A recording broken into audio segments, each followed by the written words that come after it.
नमस्कार दोस्तों। वित्त मंत्री निर्मला सीतारमण ने मोदी सरकार के तीसरे कार्यकाल का पहला बजट पेश कर दिया है। लेकिन ये बजट कैसा है, आप इसका अंदाजा इस बात से लगा सकते हैं कि गोदी मीडिया भी अब इस पर सवाल खड़े करने लगा है। वो गोदी मीडिया जो सरकार के खिलाफ एक शब्द बोलने की हिम्मत नहीं रखता था, अब वो सरकार के इस नए बजट को खुद ट्रोल कर रहा है। बिल्कुल सही सुन रहे हैं आप, क्योंकि अब खुद की जेब पर बात आ गई है। अब कंगाली में आटा गीला होने वाली जो हालत है वो गोदी मीडिया के एंकरों की भी हो गई है।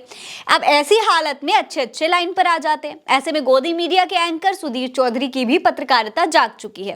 दोस्तों, सुधीर चौधरी ने बिना नाम लिए प्रधानमंत्री मोदी और वित्त मंत्री निर्मला सीतारमण की अच्छी खासी फजीहत कर दी है और इस नए बजट को रोस्ट करते हुए बताया है कि टैक्स में कितनी छूट आपको मिलने वाली है। दोस्तों, सुधीर चौधरी की यह पत्रकारिता इसलिए जागी है क्योंकि अब बात टैक्स पर आ गई है। इसीलिए सुधीर चौधरी का अपना खुद का जो दर्द है वो भी छलकने लगा है।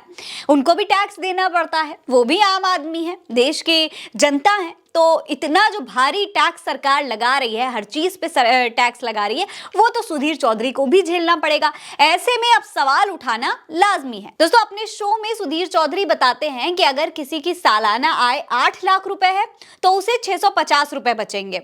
अगर 10 लाख है किसी की आय तो 867 रुपए महीने बचेंगे और अगर 20 लाख आय है तो 1517 रुपए ही बचेंगे। यानी वो तंज कसते हुए ये कह रहे हैं कि नए टैक्स स्लैब में आपको 650, 867 और 1517 रुपए का फायदा होने वाला है। अब आप तय कर लीजिए कि आप इतना पैसा कहां निवेश करेंगे। क्या आप इससे कोई गाड़ी खरीदेंगे? क्या आप इससे मकान खरीदेंगे? क्या आप इससे जमीन खरीदेंगे? यानी कि दोस्तों, कुल मिलाकर सुधीर चौधरी के कहने का मतलब यह है कि अब मिडिल क्लास की हालत ये हो गई है कि जो वो कुछ भी खरीद ले उसको उस पर टैक्स देना पड़ेगा, वो कुछ बेचेगा तो भी उस पर टैक्स देना पड़ेगा और बचत के नाम पर उसके पास सिर्फ चिल्लर ही होंगे आखिर में। इसी को सुधीर चौधरी ने अपने शो में समझाया तो लोग कहने लगे कि सुधीर चौधरी जैसे गोदी एंकर तक जब इस बजट का मजाक बना रहे हैं तो सोच लीजिए कि बजट की सच्चाई क्या होगी, कैसी होगी।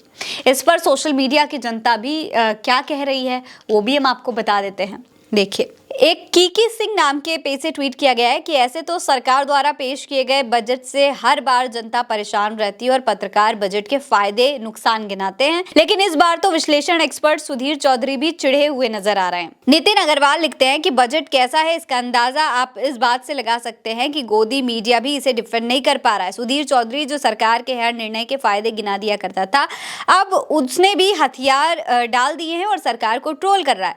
बताइए इतने सारे पैसे का आप क्या करेंगे? डॉक्टर मोनिका सिंह लिखती हैं कि बजट इतना खराब है कि सुधीर चौधरी भी इसके लिए मोदी सरकार को ट्रोल कर रहे हैं। वहीं एक और पोस्ट में मोनिका लिखती हैं कि सुधीर चौधरी को क्या हो गया, यकीन नहीं होता मुझे ये वीडियो देखकर। निगार परवीन का ट्वीट देखिए, लिखती हैं कि देखिए सुधीर चौधरी भी ट्रोल कर रहे हैं। हिंदू मुस्लिम करते करते जब आग खुद के घर तक पहुंच गई तो बिलबिला उठे। वैसे वोट तो अब्दुल को टाइट करने के लिए दिया था ना। तो दोस्तों, अब लोग ये कह रहे हैं कि भाई सुधीर चौधरी जैसे लोग भी जब इस बजट को ट्रोल कर रहे हैं, जो हर बार सरकार के हर फैसले को डिफेंड करने में लगे रहते थे, अब वो खुद इतने परेशान हो चुके हैं कि सवाल उठाने पर मजबूर हो गए। ऐसे में जनता इस बजट को कैसे झेल पाएगी, ये बड़ा सवाल है। इस पर आप क्या सोचते हैं? अपनी राय हमें कमेंट सेक्शन में लिखकर जरूर बताइए। ये खबर आप उल्टा चश्मा यूसी पर देख रहे हैं। नमस्कार।